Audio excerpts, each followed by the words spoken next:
Quelle est la spécificité de la sociologie? En quoi la sociologie se distingue des autres sciences?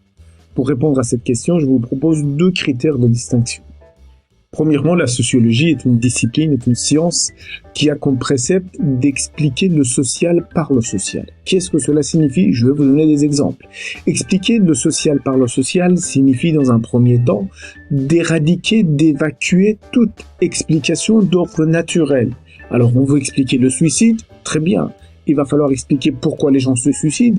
On fait surtout pas appel à des explications d'ordre biologique, à des explications d'ordre météorologique, que sais-je encore, tout ce qui relève de la nature des choses. On éradique ce type d'explication. Ce type d'explication qui rejette les explications d'ordre naturel, on les qualifie d'explications constructivistes. Des explications constructivistes qui se lèvent contre des explications d'ordre essentialiste. Je reviendrai par la suite sur cette distinction entre l'essentialisme et constructivisme. Notez également à ce niveau que toutes les sciences sociales, tous les paradigmes sociologiques sont dans un sens large constructivistes puisqu'ils considèrent que les réalités sont des constructions pas naturelles mais sociales. Alors, je reviendrai sur la notion de constructivisme au sens strict du terme, au sens paradigmatique, et à ce moment-là, on verra qu'est-ce que ça signifie l'approche constructiviste parmi les autres approches dans les sciences sociales et en particulier en sociologie. Alors, expliquer le social par le social signifie également de refuser des explications d'ordre individuel. Ici, il y a une subtilité à maîtriser, je vous demande votre attention afin de ne pas confondre les choses. C'est que le précepte expliquer le social par le social est un précepte durkheimien. La sociologie durkheimienne considère que le social n'est pas la somme des parties. Le social a sa propre logique objective externe à la rationalité, à la psychologie des individus. Ainsi, Durkheim explique le suicide par un phénomène qui est externe au suicide, à savoir la cohésion sociale, qui a sa propre logique. Quand les individus se suicident, ils ne pensent pas au taux de cohésion sociale de leur groupe d'appartenance. Pas du tout. Sauf que le fait qu'ils se suicident ou qu'ils ne se suicident pas est dépendant et déterminé de cette logique externe objective à leur suicide, à savoir la cohésion sociale. Expliquer le social par le social est un précepte durkheimien. Émile Durkheim, c'est qui? C'est un sociologue français, un des pères fondateurs de la sociologie. Sauf qu'il n'est pas tout seul. Il n'est pas tout seul. Face à lui, nous avons un autre personnage de poids, qui s'appelle Max Weber, un sociologue allemand. Max Weber, comme Émile Durkheim et comme tout bon sociologue, tente de minimiser, voire éradiquer des explications d'ordre naturel, d'ordre racial. Sauf que, chez Max Weber, on n'est pas du tout contre des explications d'ordre psychologique pour autant qu'il y ait un aspect collectif. En résumé, chez Émile Durkheim, expliquer le social par le social signifie 3 choses. Premièrement, éradiquer les explications d'ordre naturel. Deuxièmement, prendre des explications collectives, c'est-à-dire pas d'ordre individuel. Ce ne sont pas des individus qui décident. Non, ce sont des ordres collectifs qui s'imposent au comportement individuel. Et troisièmement, c'est que ces ordres collectifs ont leur propre logique. C'est pas juste la somme des comportements individuels. Tandis que chez Max Weber, expliquer le social par le social revient à retenir que 2 éléments. Premièrement, comme chez Émile Durkheim, on éradique, on minimise les explications d'ordre naturel, d'ordre biologique, d'ordre racial. Deuxièmement, ce n'est pas l'individu isolé qui construit le social. Non, ce sont des individus, des collectivités qui construisent le social, qui construisent les réalités sociales. La seule distinction qui n'est pas du tout à minimiser, la seule distinction entre la sociologie weberienne et la sociologie durkheimienne est donc dans le fait que dans la sociologie weberienne, on prend au sérieux la psychologie des individus. Mais on considère que le social est la somme de ces psychologies individuelles, est la somme des rationalités individuelles. Mesdames et messieurs, pour une première vidéo, je vous ai donné pas mal d'informations de manière très condensée, mais n'ayez pas peur, petit à petit, je vais donner des explications complémentaires, petit à petit, vous allez mieux comprendre. On va donner quelques exemples d'explications sociologiques pour mieux comprendre notre propos. Par exemple, on peut retrouver dans les chiffres que les classes populaires sont davantage en surpoids que les classes favorisées.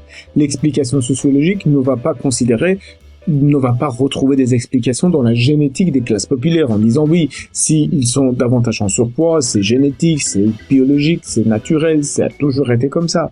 Au contraire, on va effectivement retrouver des explications dans le social, en ce sens qu'on va dire, par exemple, oui, s'ils mangent davantage de matières grasses, c'est parce que ça coûte moins cher. S'ils mangent davantage des matières qui sont caloriques, c'est parce qu'ils effectuent des travaux manuels, et étant donné qu'ils effectuent des travaux manuels, ont besoin des forces physiques, et ainsi ils mangent davantage des matières grasses.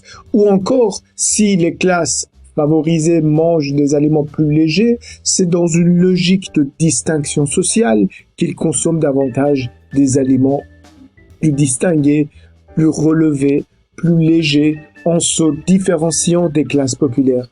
Vous voyez, dans toutes ces explications, peu importe si vous voulez leur considération plutôt weberienne ou plutôt durkheimienne, il y a cet esprit qu'on va considérer que ce n'est pas naturel. Ça ne relève pas de la nature, alors que le phénomène en soi, c'est dans le corps, c'est hautement physique. Non. Ce sont des logiques collectives, ce sont des rationalités collectives qui vont nous expliquer le fait que certains sont en surpoids et d'autres ne le sont pas.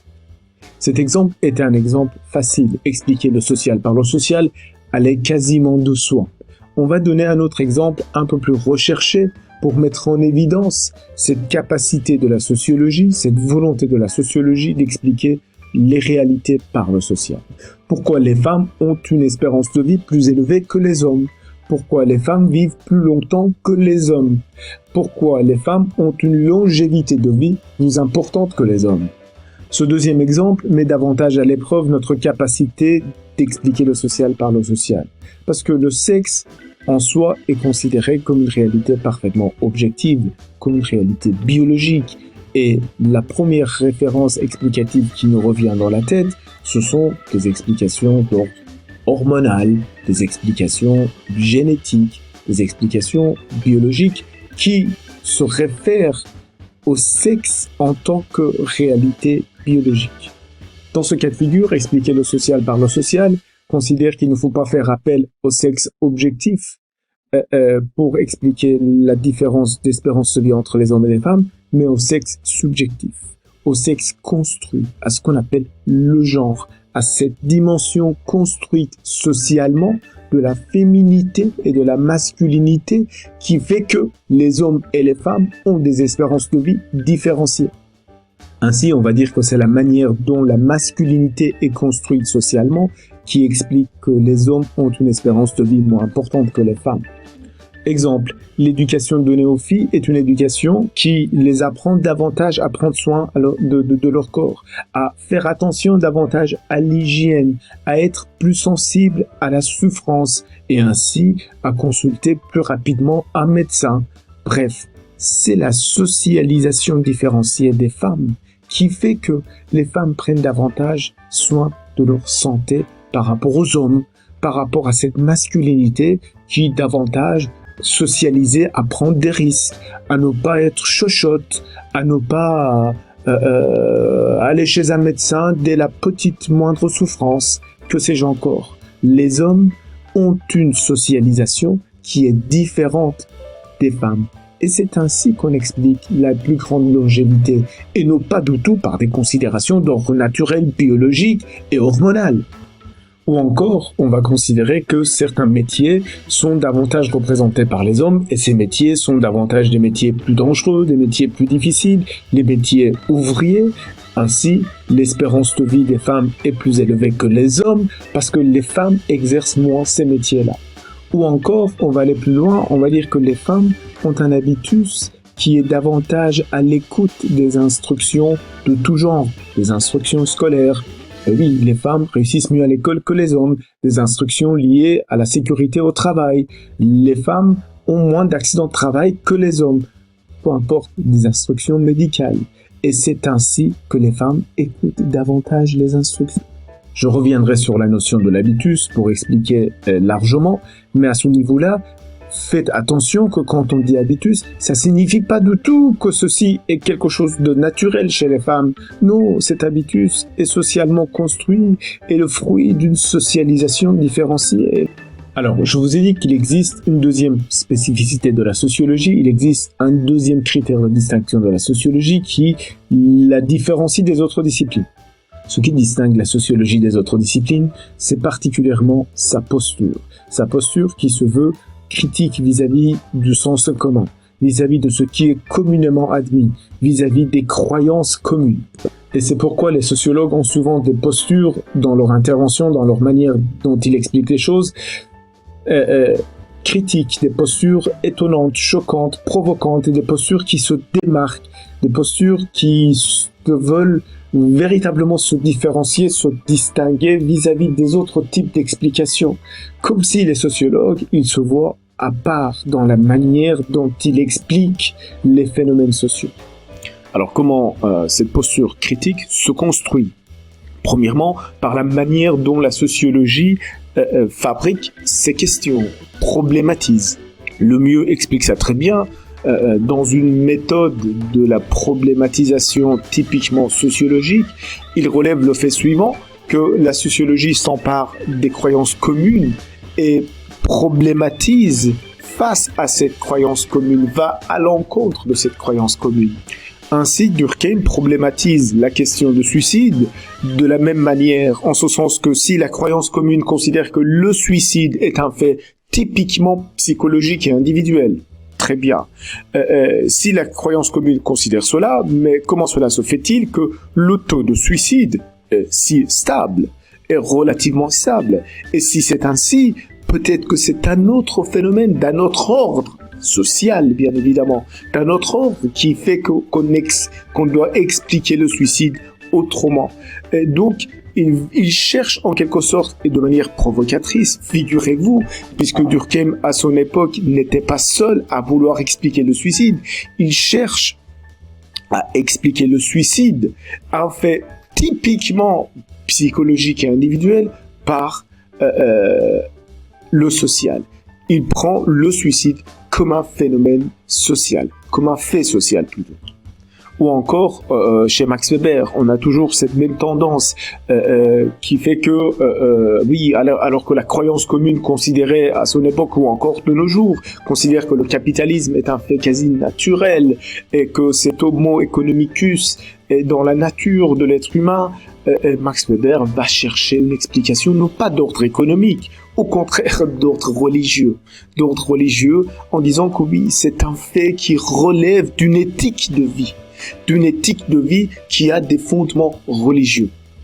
Ou encore chez Elias, une autre grande figure en sociologie, au lieu de vouloir expliquer l'absolutisme de Louis XIV par ses capacités individuelles, par ses ambitions individuelles, par ce qui relève de la psychologie de l'individu, ici en l'occurrence Louis XIV, non, on va chercher le phénomène ailleurs, à l'encontre, disons, de la croyance commune qui considère, qui fait de Louis XIV une figure historique et l'explication, si vous voulez, de son absolutisme. Non, on va chercher l'explication de l'absolutisme de Louis XIV ailleurs, dans le fait que les autres seigneurs ne cherchent plus à s'imposer auprès de ce roi de France qui, jusqu'alors, n'avait quasi pas de pouvoir et son pouvoir était tellement relatif qu'il était confondu parmi d'autres seigneurs.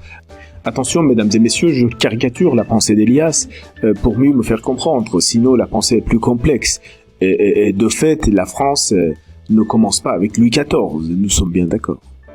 Alors, au-delà de la manière dont la sociologie problématise, la posture critique de la sociologie se construit de par une posture prophétique que certains sociologues adoptent. Alors l'exemple caricatural qui me revient à l'esprit, c'est l'exemple de Pierre Bourdieu, un de ces sociologues français qui se considère quasi comme le prophète de ce peuple qui est sous la domination et qui ne peut retrouver, si vous voulez, sa libération que grâce à l'analyse sociologique de Pierre Bourdieu. Bien évidemment, je caricature, mais de manière trop violente, mais c'est à peu près ça. La posture critique de la sociologie se construit également par une posture expressive, quelquefois provocatrice, et qui parfois crée des malentendus. Exemple typique, c'est cette fameuse phrase de Simone de Beauvoir, « On ne naît pas une femme, on le devient ». Au passage, mesdames, messieurs, attention, il ne faut pas être attitré sociologue pour formuler des propos sociologiques, vous voyez. Alors, concernant cette fameuse phrase, de toute façon, il y aura une leçon, j'expliquerai quand je vais vous expliquer dans une leçon sur la construction sociale de quoi, la distinction entre le sexe et le genre, le sexe objectif et le sexe socialement construit, mais à ce niveau-là, je voudrais juste remarquer que quelques formulations parfois provoquent à juste titre ou à tort les récepteurs non avertis. Les récepteurs non avertis, c'est-à-dire que oui, ceux qui ne sont pas habitués avec la littérature sociologique, en lisant cette phrase, en entendant cette phrase, ils se disent mais qu'est-ce que c'est que ça? Est-ce que ce n'est pas une imposture intellectuelle? Qu'est-ce que c'est que ce type de propos? On va jusqu'à dire qu'un certain nombre de réalités qui existent pour les uns n'existent pas en soi, alors que ce sont quelquefois que des formulations, on va dire un peu provocatrices pour attirer l'attention, et ce n'est pas le fondement du propos sociologique, d'accord ? Bien que certaines analyses sociologistes vont un peu trop loin. Alors je vais expliquer un peu plus tard qu'est-ce que c'est que le sociologisme, mais en tout cas, quelquefois, ne fût-ce que la posture expressive de la sociologie risque de créer la confusion. Et en plus de cela, dans cette posture qui se veut différente, dans cette posture qui se distingue, le sociologue, il se voit un peu au-dessus des autres explications. Il se voit comme celui qui a la véritable explication. Alors, bien évidemment, là, on est en train d'exagérer cette posture. Tous les sociologues ne sont pas de cet ordre-là.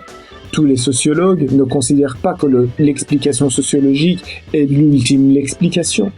Et quelquefois, il existe une volonté dominatrice de la sociologie dans le marché concurrentiel des explications. Chaque discipline vient avec son explication, et la sociologie également, sauf que la sociologie se voit un peu différente dans la manière dont elle explique les phénomènes sociaux, et elle tente de placer au-dessus des autres explications son explication. Ce rapport conflictuel concurrentiel qu'entretient la sociologie avec les autres disciplines ne fait pas l'unanimité de tous les sociologues. Elle est parfois considérée comme dépassée, elle est parfois considérée comme complètement obsolète, mais néanmoins elle existe à travers le temps.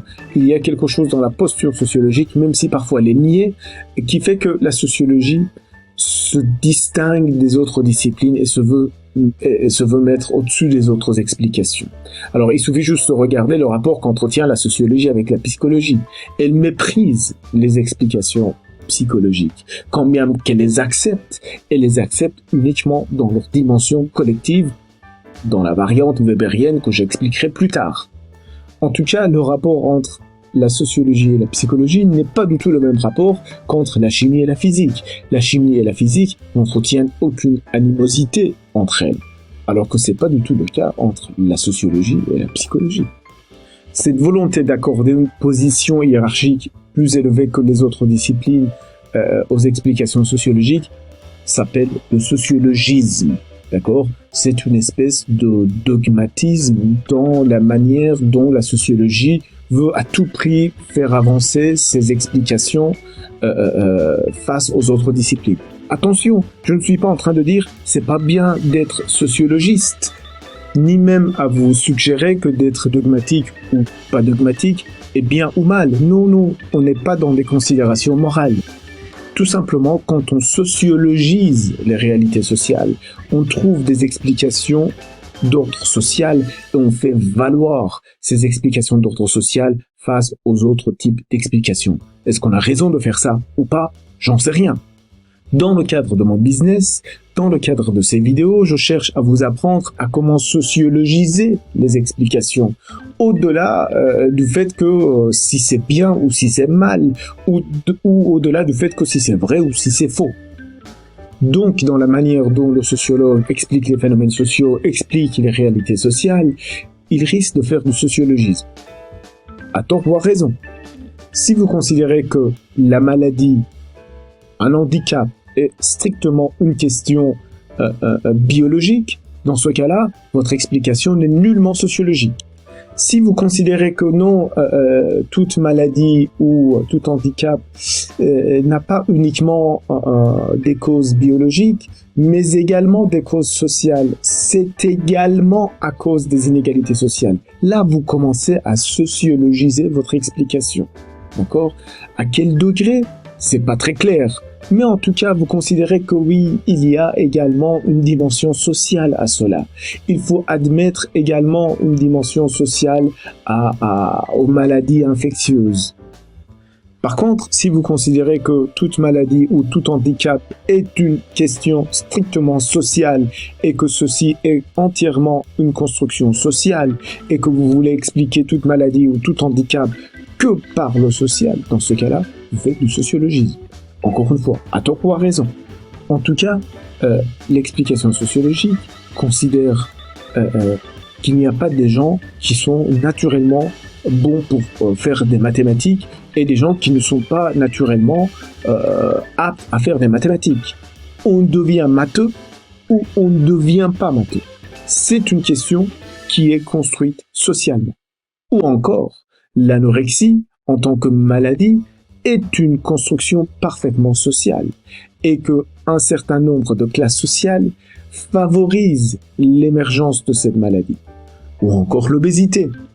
Avec ces trois exemples, nous n'avons aucun problème.